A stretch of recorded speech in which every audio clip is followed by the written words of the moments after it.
Bonjour à tous, je m'appelle Clara et bienvenue sur cette chaîne. On parle du CRM HubSpot, de growth marketing et de web design. Et justement, aujourd'hui, nous allons voir comment analyser la qualité des données directement sur le CRM HubSpot. Je vais séparer cette vidéo en plusieurs sous-parties. Si vous souhaitez passer directement à l'une d'entre elles, n'hésitez pas à le faire. Sinon, vous pouvez aussi regarder toute cette vidéo d'une traite. Bref, c'est parti.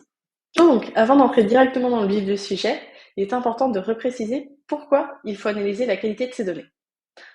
Un des grands sujets, ça va être parce que l'alignement et la centralisation des données entre l'ensemble de vos équipes, donc que ce soit les équipes marketing, les équipes commerciales ou service client, et même d'autres équipes potentielles dans votre entreprise, repose vraiment sur la qualité des données. Donc vos données doivent être bien entretenues au quotidien, c'est vraiment un travail à faire régulièrement pour pouvoir aligner vos équipes, mais également segmenter votre base de données à travers des différentes listes ou des vues, également pour personnaliser vos communications. Donc là, que ce soit des emails marketing ou des emails plutôt commerciaux en one-to-one, il est important d'avoir une donnée propre pour pouvoir ajouter des jetons de personnalisation, ce qui viendra réduire directement la tâche de travail de vos équipes. Et enfin, et pas des moindres, il est important d'avoir une donnée propre pour pouvoir créer des tableaux de bord et des rapports pour analyser vos performances et où vous en êtes par rapport à vos objectifs. Donc par rapport à tout ça, c'est pourquoi HubSpot a lancé le centre de commande des données. Donc il donne un aperçu de la qualité de vos données donc sur les propriétés, sur les fiches objets et également sur les synchronisations. Donc là, si vous synchronisez HubSpot avec d'autres applications, on aura également une analyse sur tout ça. Pour le moment, c'est disponible sur les fiches contact et entreprise et disponible également avec le Hub Operation Pro. Donc si on rentre directement dans l'outil, donc ça va se trouver au niveau des fiches contact et des fiches entreprise. Donc juste en haut de votre liste, vous allez avoir ici qualité des données. Et lorsque vous cliquez dessus, vous arrivez comme sur un tableau de bord avec différents types d'analyses. Le premier bloc, ça va être l'analyse de la qualité des propriétés. Donc ici, vous allez tout d'abord avoir le total des propriétés qui sont créées sur votre portail, pour bien avoir une idée du nombre. Ensuite, vous avez un petit rapport qui vous montre le nombre des problèmes par rapport à la temporalité. Donc, par rapport à la date, ici, on est sur quelque chose qui est quotidien. Et on va avoir 3 graphes. Un premier qui va indiquer les doublons, le deuxième qui va indiquer qu'on n'a pas de données, et le troisième que la propriété n'est pas utilisée. Et juste en dessous, on va retrouver donc un tableau résumant tout ça. Donc on va avoir les 3 types de problèmes. Donc aucune donnée, c'est-à-dire qu'on a des propriétés qui ont été créées, mais qui n'ont aucune valeur.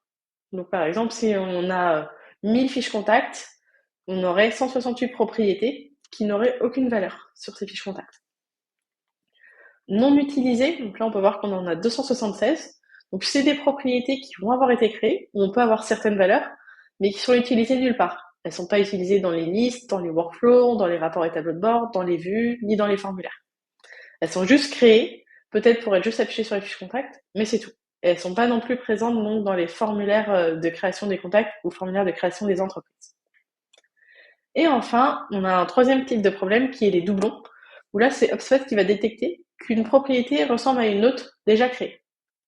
Et donc là, ça va nous donner le nombre, donc ici on en aurait 6, et en dessous, bien sûr, on a le total des problèmes. On peut aller plus loin en cliquant sur afficher toutes les informations sur les propriétés. Et là, on va avoir donc plus de données. Donc on retrouve ce qu'on avait tout à l'heure avec le rapport et les chiffres. Et en dessous, on va avoir la liste de toutes les propriétés où HubSpot détecte qu'il y a un problème. Donc on voit ici le nom de la propriété, ici le problème identifié, donc par exemple qu'on n'a pas de données, que c'est non utilisé, etc. L'objet, donc savoir si c'est une propriété de contact ou d'entreprise.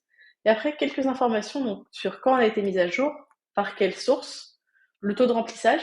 Donc ça, c'est principalement pour nous donner l'information sur celles qui ne sont pas utilisées. Par exemple, celle-ci, on voit qu'il n'y a aucune donnée et on voit bien que le taux de remplissage est de 0. Et enfin, utiliser dans, là pour voir celles qui sont non utilisées. Par exemple, celle-ci, aucune donnée est non utilisée. On voit vraiment qu'on a les deux.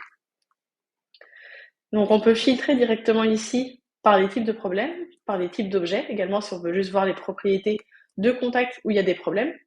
On peut également venir rechercher par nom. Et après, donc, on va pouvoir venir par exemple en sélectionner une, disons celle-ci. Et là, on va avoir encore plus d'informations. Donc on aura tout le descriptif de la propriété avec le nom, la description de celle-ci, le type d'objet, la date de création, de dernière mise à jour et le type de champ. Donc savoir si c'est un champ de nombre, choix multiples, etc. Le taux de remplissage, et après, on va avoir des petits graphiques donc sur les sources de mise à jour de la propriété, Donc par plage de date, par exemple sur les 3 derniers mois, ou même sur cette année entière, si on met une fréquence mensuelle, là on va avoir quand elle a été mise à jour et on va avoir du coup différentes dates. On voit également la source de celle-ci et on peut voir les outils utilisant cette propriété. Alors, si vous êtes en train d'apprendre des choses ou d'apprécier cette vidéo, n'hésitez pas à nous donner un petit like. Ça nous aide beaucoup et ça aide également à faire découvrir cette chaîne à d'autres personnes qui souhaitent monter en compétences sur HubSpot.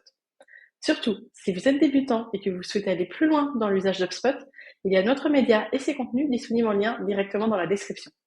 On y retourne. Maintenant, si on passe aux autres types de problèmes, donc on peut retourner en arrière directement, on va pouvoir voir tout ce qui est lié directement aux fiches objets. Donc là, à ce jour, on pourra voir les problèmes liés aux fiches contacts et aux fiches entreprises. Donc ça va se passer juste ici, c'est le groupe juste à côté. On va voir les enregistrements. Donc pareil, on verra le total de nombre de fiches d'informations. Donc là, ça va faire le cumul entre les fiches contacts et les fiches objets. On aura de même un petit graphe avec les différents types de problèmes répartis par date. Et en dessous, on va voir donc les différents types de problèmes avec le nom. Donc sur les fiches objets, on peut avoir deux types de problèmes. Les problèmes de formatage. Donc là, ce sera sur tout ce qui est nom, prénom, savoir s'il y a des espaces, s'il manque des majuscules, si le nom et le prénom sont le même, s'il y a des caractères du coup spéciaux et inattendus.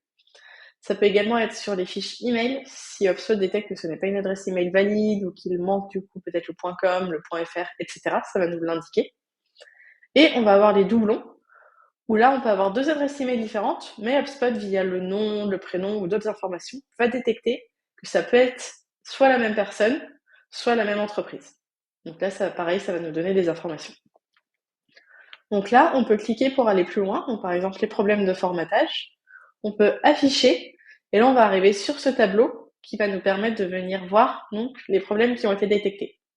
Donc là, par exemple, on voit qu'il y a un test 24 en contact. HubSpot détecte que c'est quelque chose qui est inattendu, que ça ne correspond pas à un nom ni à un prénom, et donc il nous propose de le supprimer. Donc vraiment supprimer, comme ça on aurait juste un champ vide pour le nom et un champ vide pour le prénom. Pareil, s'il détecte que le nom et le prénom peuvent être inversés, il va nous proposer de le modifier. Donc là, on peut accepter ou rejeter à chaque fois.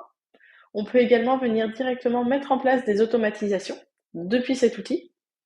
Donc par exemple, la mise en majuscule, donc mettre le prénom en majuscule, mettre le nom de famille en majuscule, écrire l'email en minuscule. Les champs combinés, donc supprimer le nom de famille quand il est présent dans le champ prénom. Et tout ce qui est espace et ponctuation pour supprimer donc tout ce qui est point, tout ce qui est espace alors qu'on ne devrait pas en avoir, etc. Donc ça, c'est des workflows vraiment par défaut qui sont déjà proposés par HubSpot. On a juste à les activer et ça se fera tout seul. Et donc ça n'apparaîtra plus dans les problèmes de formatage. On aura uniquement d'autres choses, par exemple ici les tests où HubSpot va automatiquement détecter que ce n'est pas des contacts. Et donc pour les doublons, pareil, quand on en a, on va arriver sur un tableau qui nous proposera de vérifier ou de rejeter la fusion entre les deux. Ça, c'est pour les problèmes liés vraiment aux fiches objets. Et enfin, on a un dernier bloc avec tout ce qui est lié à la synchronisation des données. Où là, pareil, on va voir le nombre total d'applications connectées. Donc ici, c'est 0, donc on n'aura pas de données. Un petit graphe et donc différents types de problèmes. Donc ça peut être soit des applications juste ici qui ont déjà enregistré des échecs de synchronisation. Donc là, c'est pour voir quel a été le problème et vérifier du coup que ça ne se reproduise pas, peut-être faire une modification entre-temps. Et les applications sans aucune synchronisation active. C'est-à-dire que l'application a été connectée, mais on n'a pas activé la synchronisation, où il y a un problème soit du côté d'HubSpot, soit du côté de l'application. Et pareil, donc on peut aller plus loin et afficher tout un rapport sur donc les activités de synchronisation. Vous avez maintenant tous les éléments nécessaires pour analyser la qualité des données directement sur HubSpot. Cette vidéo décrit seulement une infime partie de tout le potentiel offert par le CRM HubSpot. Vous pouvez donc vous abonner pour être les premiers informés sur les nouvelles fonctionnalités et la manière de bien les utiliser. Si ça vous intéresse d'explorer plus en profondeur, n'hésitez pas à nous poser vos questions directement en commentaire. Pour le reste, nos experts ont créé d'autres vidéos tutoriels et nous avons une playlist dédiée. On se retrouve là-bas pour continuer l'étude d'HubSpot plus en profondeur. À bientôt!